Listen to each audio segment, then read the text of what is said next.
सभी को यथा योग्य नमस्ते।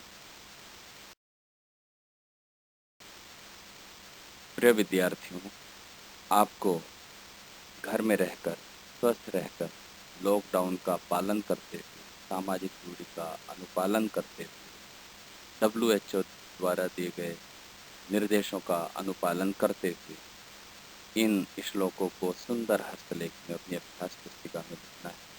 प्रश्नोत्तरों का लेखन अभ्यास पुस्तिका में करते हुए उनको याद करना है, कंठस्थ करना है और पढ़ाए गए दोनों श्लोकों का कंठस्थ करके उनका सस्वर उच्चारण करना है। उस उच्चारण को आपको रिकॉर्ड करके मेरे व्यक्तिगत नंबर पर सेंड करना है, प्रेषित करना है, भेजना है। पाठ में श्लोक आया है, उच्चारण करेंगे। श्रम क्लम पिपासोष्ण शीतादीनां सहिष्णुता आरोग्यम चापि परमं व्यायामाद् उपजायते। अन्वयः व्यायामात् श्रम क्लम पिपासोष्ण शीतादीनां सहिष्णुता परमं आरोग्यम च अपि उपजायते। श्रम क्लमः श्रमजनितं शैथिल्यं, थकान, श्रम से उत्पन्न थकान। पिपासा पातुम इच्छा अर्थात प्यास, पीने की इच्छा। उष्णः तापः, गर्मी। सहिष्णुता सहत्वम क्षमता, सहने का सामर्थ्य।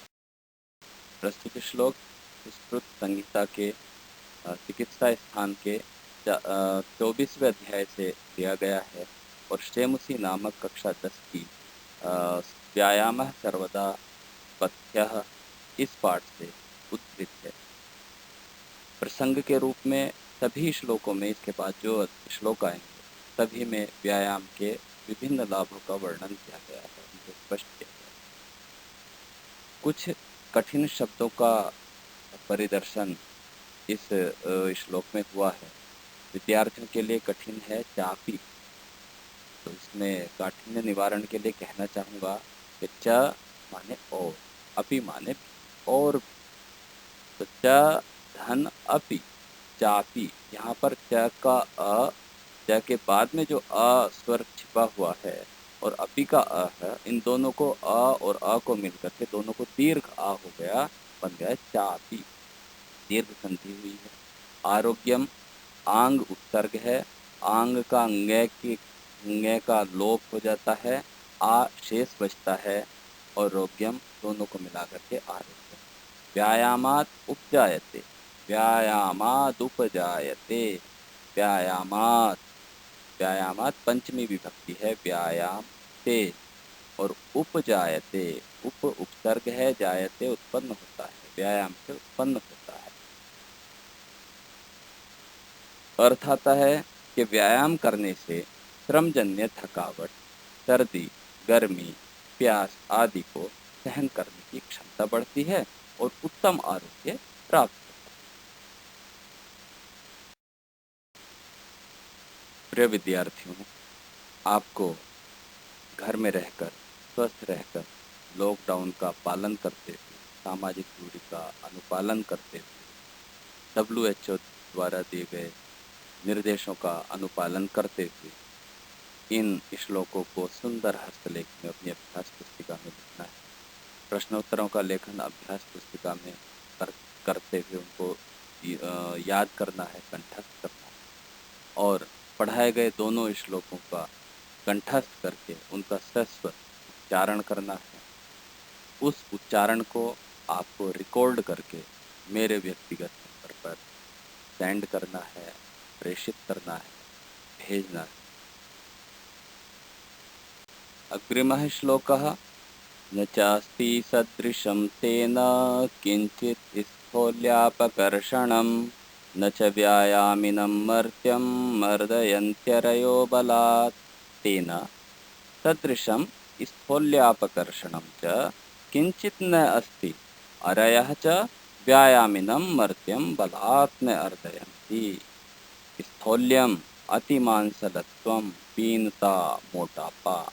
अपकर्षणम दूरीकरणम, दूर करना, कम करना। अर्दयन्ति, अर्दनम कुर्वन्ति, कुचल डालते हैं। अरयः बहुवचन है, अरि शब्द का, अरि माने शत्रु। अरयः बहुवचन, बहुत सारे शत्रु। वैसे ही शत्रवः, शत्रु का बहुवचन शत्रवः। शत्रुगण, शत्रुओं का समुदाय। मर्त्यम, मनुष्यम, मनुष्य को। गर्भ सभी श्लोकों का पूर्वत है, कहने के जैसा है। उसी क्रम में प्रसंग में भी यही कहना है कि सभी में व्यायाम के लाभ को स्पष्ट किया गया है। कठिन शब्दों के निवारण के लिए कहना चाहूँगा, चास्ति च धन अस्ति। जैसे चापी में दीर्घ संधि थी, यहाँ पर भी दीर्घ संधि है। च धन अस्ति मिलकर के चास्ति। अपकर्षणम, अप उपसर्ग है। कृष धन ल्युट, कृष धातु है और ल्युट प्रत्यय है, तो अपकर्षणम। मर्त्यम अर्दयन्ति अरयः, मर्त्यमर्दयन्त्यरयो। अर्थात उस व्यायाम के समान मोटापे को कम करने वाला और कोई साधन नहीं है। शत्रु भी व्यायाम करने वाले व्यक्ति को बलपूर्वक पीड़ित नहीं करते। प्रिय विद्यार्थियों, आपको घर में रहकर, स्वस्थ रहकर, लॉकडाउन का पालन करते हुए, सामाजिक दूरी का अनुपालन करते हुए, WHO द्वारा दिए गए निर्देशों का अनुपालन करते हुए इन श्लोकों को सुंदर हस्तलेख में अपनी अभ्यास पुस्तिका में लिखना है। प्रश्नोत्तरों का लेखन अभ्यास पुस्तिका में करते हुए उनको याद करना है, कंठस्थ करना है और पढ़ाए गए दोनों श्लोकों का कंठस्थ करके उनका सस्व उच्चारण करना है। उस उच्चारण को आपको रिकॉर्ड करके मेरे व्यक्तिगत नंबर पर सेंड करना है, प्रेषित करना है, भेजना है। श्लोकः न चैनं सहसाक्रम्य जरा समधिरोहति स्थिरीभवति मांसं च व्यायामाभिरतस्य च। अन्वयः, इसको सही क्रम में इन शब्दों को लगाया गया है, जैसे पैराग्राफ अनुच्छेद होता है।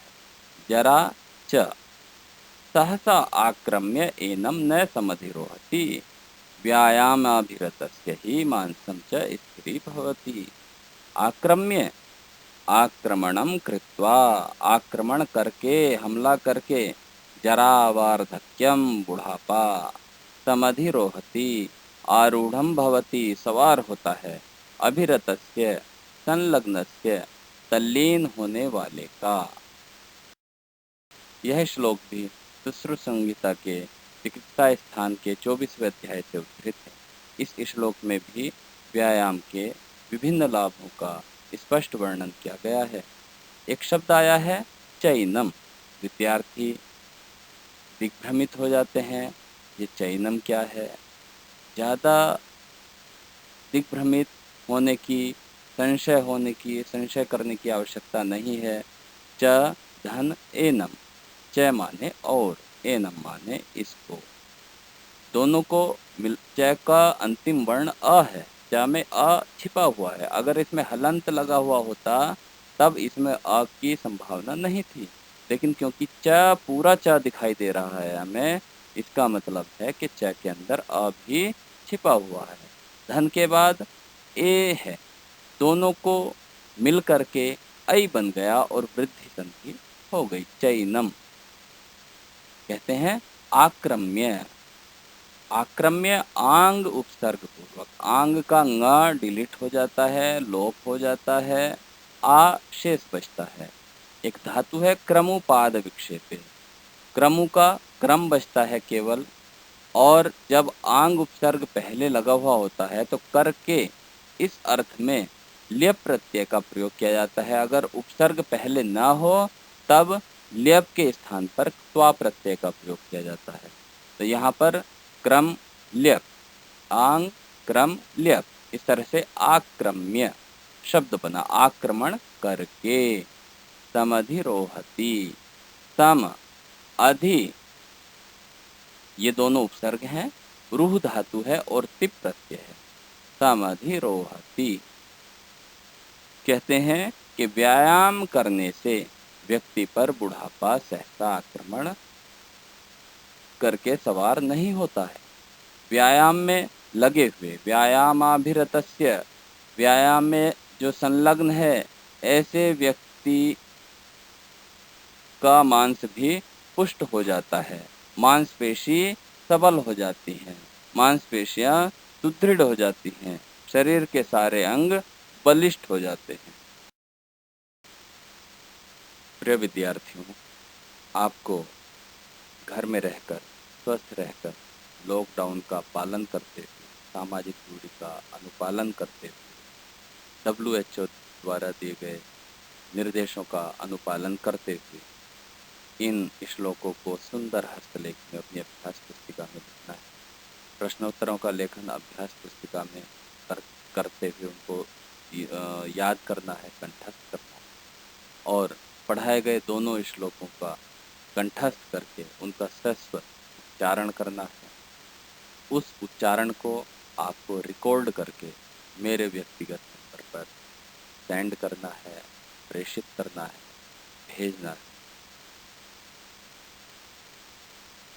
श्लोकः व्यायामसुन्नगात्रस्य पद्भ्यामुद्वर्तितस्य च व्याधयो नोपसर्पन्ति वैनतेयमिवोरगाः वयोरूपगुणैर्हीनम् अपि कुर्यात् सुदर्शनम्।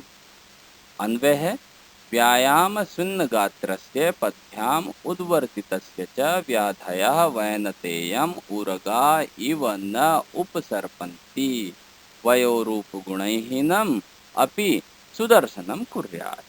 स्विन्नगात्रस्य स्वेदेन सिक्तस्य शरीरः, पसीने से लथपथ होया शरीर। जब हम व्यायाम करते हैं तो व्यायाम की गंदगी नहीं, शरीर की गंदगी शरीर में रोम छिद्रों के माध्यम से उस शरीर की गंदगी को पसीने के माध्यम से शरीर बाहर फेंक देता है।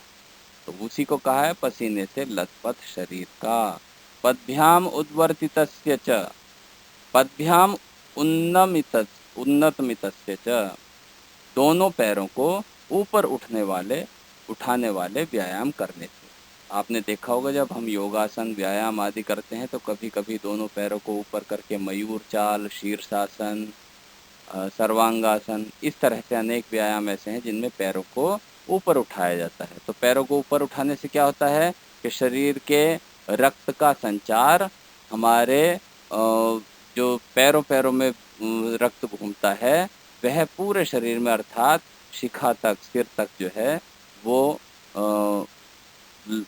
रक्त दौड़ता है और उससे अनेक लाभ होते हैं। फिर कहा है व्याधयः, व्याधयः व्याधि शब्द का बहुवचन।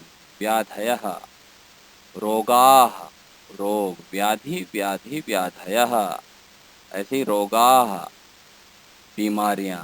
वैनतेयः, विनता का पुत्र, वैनतेय, जैसे दशरथ का पुत्र दाशरथी अर्थात श्री राम, ऐसे विनता का पुत्र वैनतेय अर्थात गरुड़। उरगः सर्प, उरग माने सांप, उरगः सर्पः सांप। यह श्लोक भी सुश्रुत संहिता के चिकित्सा स्थान के 24वें अध्याय से लिया गया है। कहते हैं कि इस श्लोक में भी व्यायाम के विभिन्न लाभों का स्पष्ट वर्णन किया गया है। कुछ कठिन शब्द हैं, आइए उनको देखते हैं। एक शब्द आया नोपसर्पन्ति। नोपसर्पन्ति बालकों के लिए सरलता के लिए हम स्पष्ट कर दें, नो यहाँ पर न है, न नहीं, नोट, तो न धन उपसर्पन्ति। जैसा कि मैंने पहले बताया था कि न के, च के जो भी अक्षर हमें पूरा दिखता है लेकिन उस पर कोई मात्रा नहीं दिखती है तो समझिए कि उसमें आपके अंतिम वर्ण अ छिपा हुआ है। और जिसकी मात्रा होती है, अगर न में ऊ की मात्रा है, नू लिखा हुआ है, तो उसमें तो ऊ स्पष्ट दिख रहा है। लेकिन जिसमें कोई मात्रा नहीं दिखती है उसमें समझिए कि अ उसमें संयुक्त है। अगर असंयुक्त नहीं है, कोई मात्रा भी नहीं है, तो वह न या कोई भी वर्ण हलंत के साथ प्रयोग किया जाएगा। लेकिन यहाँ पर न पूरा है, न धन उपसर्पंती।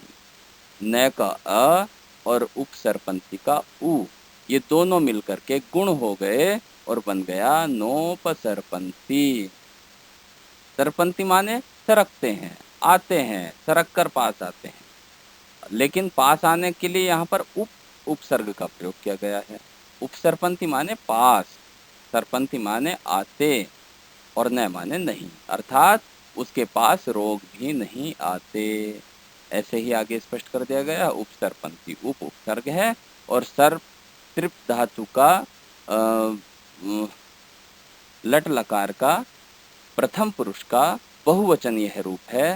सर्पति, सर्पतः, सर्पंती, तो उपसर्पंती। वैनतेय, वैनतेयम, विनतायाः पुत्रम, विनता के पुत्र को अर्थात गरुड़ को।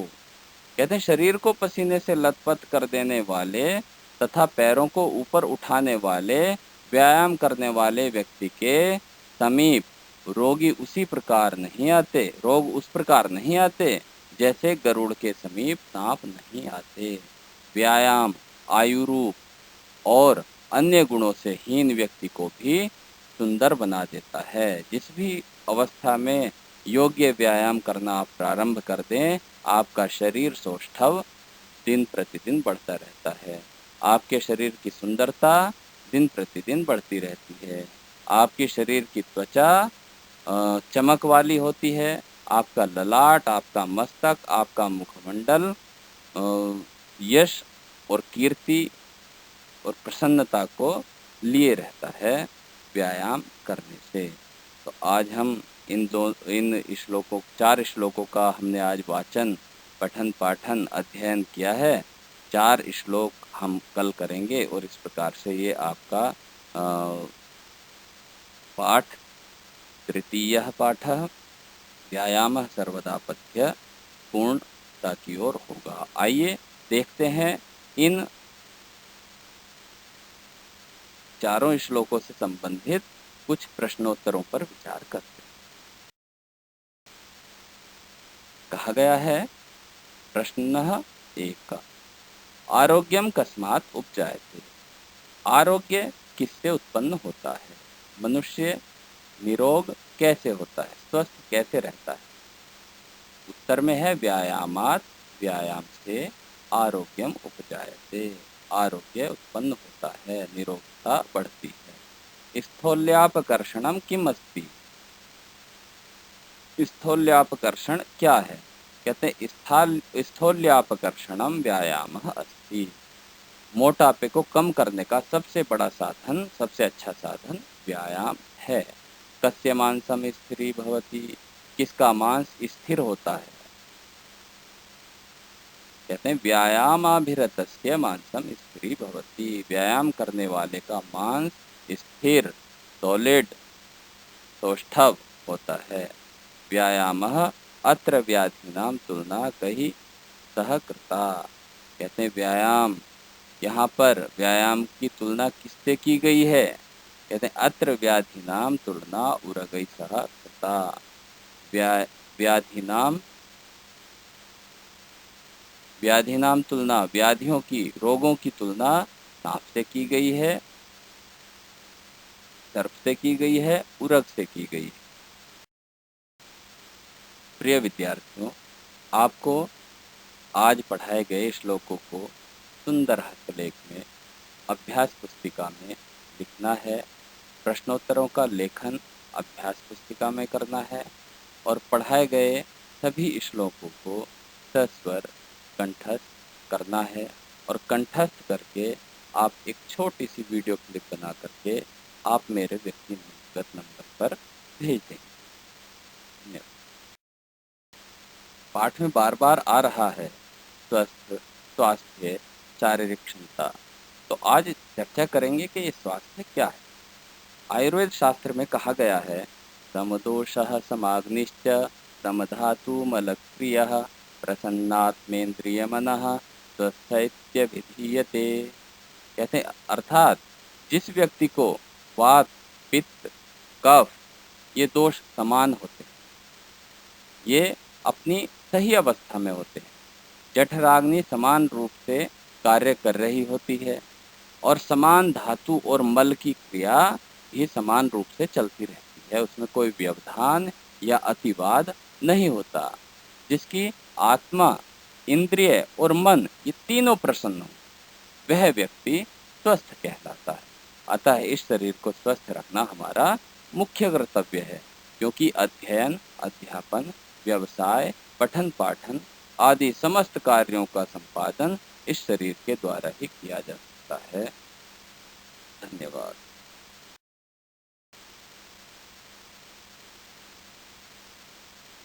ग्रुप में संयुक्त आयोजक,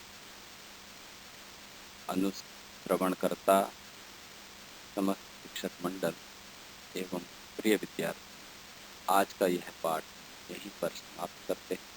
सभी को यथायोग्य नमस्ते, सभी का धन्यवाद।